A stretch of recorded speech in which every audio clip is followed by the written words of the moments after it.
కాన్స్టిట్యూన్సీలో తిరిగి ప్రతి ఒక్కరు కార్యకర్తలు ఎట్లున్నారు ఏం కథ అనేది ఆయనకు తెలుసు. ఇక్కడ ప్రతి కాన్స్టిట్యూన్సీలో ఎవరెవరు పనిచేసేది మొత్తం అదే రకంగా ఆయన చేసేటువంటి హార్డ్ వర్క్లోని ఇంత మెజార్టీ వచ్చిందని కూడా మనం తప్పకుండా మాత్రం ఒక మాట చెప్పదలుచుకున్నాను.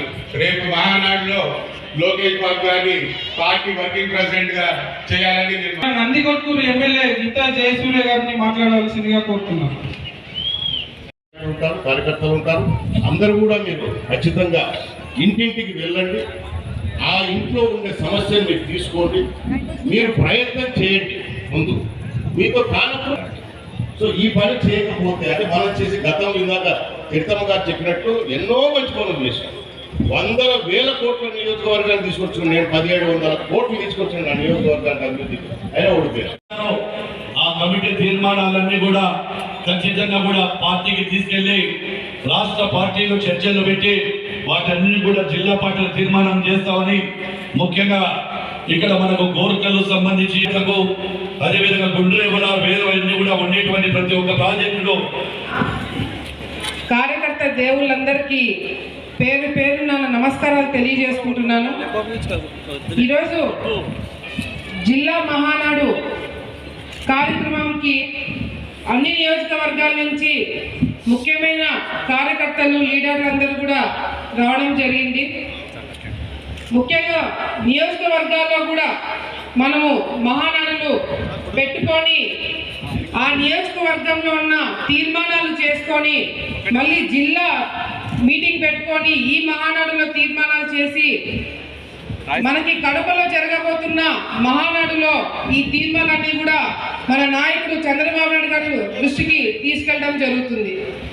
మహానాడు అంటే మొదటి నుంచి కూడా ఒక పండుగ వాతావరణం. మహానాడు అంటే కార్యకర్తలందరికీ కూడా ఎన్ని కష్టాలున్నా ఇబ్బందులు పడినా ఏం చేస్తా కేసులు వేయించుకున్నా కూడా అవన్నీ కూడా పక్కన పెట్టి ఒక పండుగ వాతావరణం లాగా కుటుంబ సభ్యులు అందరినీ కలిసినట్టుగా మనమందరం కూడా ఈ మహానాడుకి కలవడం జరుగుతుంది.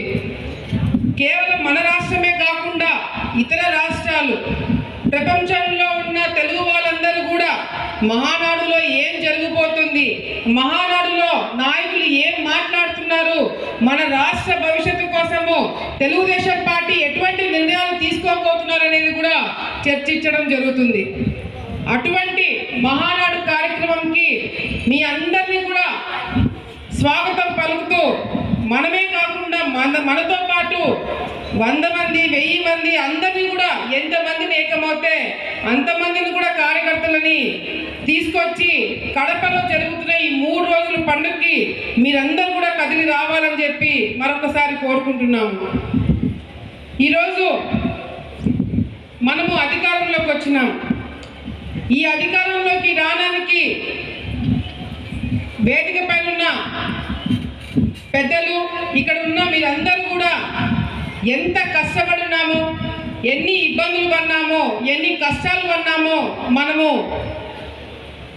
గుర్తు పెట్టుకొని ఈ 5 సంవత్సరాలు అన్ని విధాలుగా జాగ్రత్తలు తీసుకొని మళ్ళీ మనం అధికారంలోకి రావడానికి ప్రతి ఒక్కటి కూడా మనము జాగ్రత్తగా ముందుకు తీసుకుని వెళ్ళాల్సిన అవసరం ఎంతైనా ఉంది. ఇది కేవలం మన పార్టీ కోసమో మన కార్యకర్తల కోసమో కాదు, రాష్ట్ర భవిష్యత్తు బాగుండాలంటే మళ్ళీ ఎన్డీఏ ప్రభుత్వం ఉంటేనే బాగుపడుతుంది రాష్ట్రం అనే నమ్మకము ప్రజల్లోకి వచ్చింది.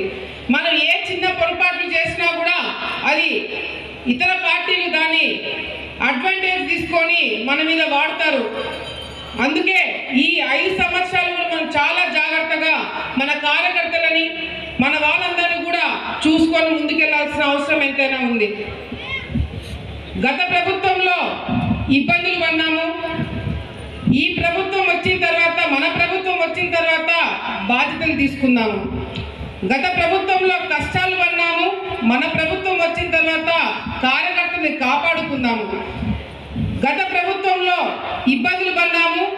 ఇప్పుడు మన ప్రభుత్వం వచ్చిన తర్వాత బాధ్యతలు తీసుకొని మన భవిష్యత్తును బాగా కాపాడుకోవడానికి మనమందరం కూడా ఏర్పాట్లు చేసుకోవాల్సిన అవసరం ఎంతైనా ఉంది. ఈరోజు చంద్రబాబు నాయుడు గారిని మన జిల్లాలోనే అరెస్ట్ చేసే సంగతి మనం ఎవరు కూడా ఎప్పుడు కూడా మర్చిపోలేని సంఘటన. ఏ రోజైతే చంద్రబాబు నాయుడు గారిని అరెస్ట్ చేయాలనే ఆలోచన వాళ్ళకు వచ్చిందో ఆ రోజే వాళ్ళ పతనం మొదలైంది. ప్రతి ఒక్క నియోజకవర్గంలో కార్యకర్తలందరూ దీక్షలు చేసినారు, పూజలు చేసినాము, మసీదులకు వెళ్ళినాము, చర్చిలకు వెళ్ళినాము. ఆయన రావాలని చెప్పి మనస్ఫూర్తిగా బయటికి రావాలని చెప్పి మనమందరం కూడా కోరుకోవడం జరిగింది.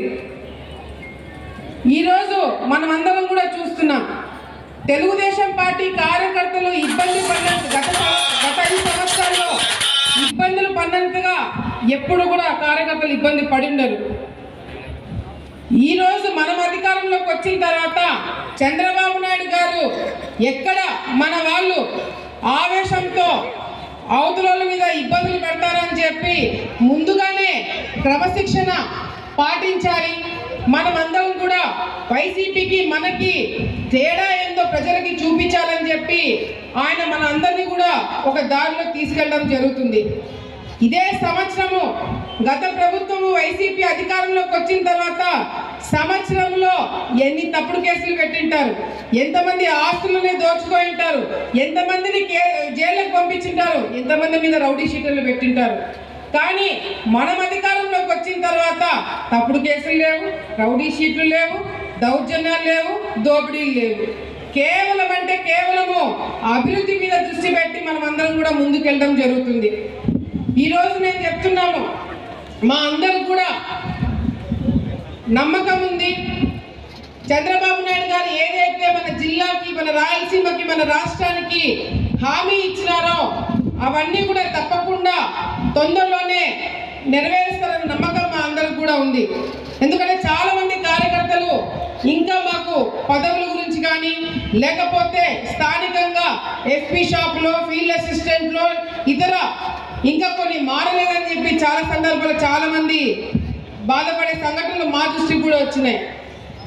గతంలో వాళ్ళకి మనకి తేడా ఏంటంటే వాళ్ళు దౌర్జన్యంగా తీసేసినారు, మనము తప్పు ఉంటేనే తీసేయాల్సి వస్తుంది కాబట్టి అందుకే మంది కొద్దిగా ఆలస్యం అవుతుంది. ఈరోజు మనమందరం కూడా మహానాడు ఏదైతే కడపలో జరుగుతుందో దాన్ని దృష్టిలో పెట్టుకొని అన్నీ కూడా మర్చిపోయి అన్నీ కూడా పక్కన పెట్టి, ఎందుకంటే పార్టీలో చాలా మంది నేను చూసినాను, ఎన్ని ఇబ్బందులు పడినా, ఎంత నష్టపోయినా, ఎంత ఆస్తి నష్టం వచ్చినా, ఏమి చేసినా కూడా పార్టీ అనగానే పార్టీ జోలికి ఎవరిని వస్తే మాత్రం అందరం కూడా ఏకమవుతాము. కానీ నేను కూడా చాలా సందర్భాల్లో చెప్పిన, కష్టపడిన వాడి కన్నా కష్టపడని వాడే, పార్టీకి నష్టం చేసిన వాడే గెలిచిన తర్వాత మొదటి దండేసేది వాళ్ళే. కానీ మొదటి దండ మనం వేసినా వేయకపోయినా పార్టీకి మనము ఎల్లప్పుడూ అండగా ఉండి పార్టీని ముందుకు నడిపించే బాధ్యత మనమందరం కూడా తీసుకోవాలా. చాలా మంది నష్టపోయినారు, తప్పదు. ఎందుకంటే ఈ పార్టీ కాకుండా ఇతర పార్టీలు ఏవి కూడా మన రాష్ట్రము, మన ప్రజలు, మన భవిష్యత్తు కోసము ఆలోచించే వాళ్ళు కాదు. ఈ సందర్భంగా మళ్ళీ ఆలగడ్డలో మేము కూడా కొన్ని తీర్మానాలు చేయడం జరిగింది. అది కూడా ఇక్కడ మంత్రులు, అదేవిధంగా పార్టీ అధ్యక్షులు, ఎంపీ గారు, అందరూ నాయకులందరూ కూడా ఉన్నారు కాబట్టి ఆలగడ్డ నియోజకవర్గంలో మేము మహానాడు పెట్టినప్పుడు చేసిన తీర్మానాలన్నీ కూడా ఈరోజు ఇక్కడ చెప్పడం జరుగుతుంది. మొదట వచ్చేసి ఎవరైతే కార్యకర్తలు 6 సంవత్సరాల పైన పార్టీలో అదే పదవిలో ఉన్నారో లేదా అసలు పదవి లేకుండా ఉన్నారో అటువంటి వాళ్ళకి ప్రమోషన్ ఇచ్చి వాళ్ళకి పదవులు ఇవ్వాలని చెప్పి మొదట తీర్మానం చేయడం జరిగిందని చెప్పి కూడా ఈ సందర్భంగా తెలియజేస్తున్నాం. రెండోది, అధికారంలోకి వచ్చిన తర్వాత చాలా మంది చాలా సందర్భాల్లో మీ మీద కేసులుంటే ఇవ్వండి, ఎమ్మెల్యేల మీద, ఎంపీల మీద కేసులుంటే మొదట అవి తీసేస్తామని చెప్పి చెప్పడం జరిగింది. మా మీద కేసులు తీయాల్సిన అవసరం లేదు. అసలు సిసలైన తెలుగుదేశం పార్టీ జెండా వేసుకొని కార్యకర్తలు కష్టపడినారో అటువంటి వాళ్ళని తప్పుడు కేసులు వేసి రౌడీ షీట్లు ఓపెన్ చేశారో ఫస్ట్ వాళ్ళ కేసులు తీపించమని చెప్పి కూడా మేము తీర్మానం చేయడం జరిగిందని చెప్పి కూడా ఈ సందర్భంగా తెలియజేసుకుంటున్నాము. మరి మూడోది, ఆలగడ్డ చివరి ప్రాంతము ఇక్కడ ఉన్న మీ అందరికీ కూడా తెలుసు. కేసీ కెనాల్లో నీళ్లు రాక ఆలగడ్డ ప్రాంతంలో చాలా మంది రైతులు ఇబ్బందులు పడుతున్నారు కాబట్టి ఒక లిఫ్ట్ ఇరిగేషన్ పెట్టి చివరి ఆయకట్టు వరకు కేసీ రైతులు కాపాడుకోవాలని చెప్పి ఒక తీర్మానం పెట్టడం జరిగిందని చెప్పి కూడా ఈ సందర్భంగా తెలియజేసుకుంటున్నాం. నాలుగోది, తెలుగు గంగ ప్రాజెక్ట్ ఏదైతే ఆలగడ్డ ప్రాంతంలో రైతులు కళ్ళ ముందర నీళ్లు పోతున్నా కూడా తెలుగు గంగ రైతులు మా ప్రాంతంలో నీళ్లు వాడుకోలేని పరిస్థితి. డిస్ట్రిబ్యూషన్ ఛానల్స్ పిల్ల కాలువలు లేకపోవడం వల్ల పడే ఇబ్బందులు చాలా సందర్భాల్లో అసెంబ్లీలో కూడా మాట్లాడడం జరిగింది. ఆలగడ్డ ప్రాంతంలో ఈ తెలుగు గంగకు సంబంధించిన డిస్ట్రిబ్యూషన్ ఛానల్స్ కూడా ఏర్పాటు చేయాలని చెప్పి కూడా ఒకటి తీర్మానం చేయడం జరిగింది.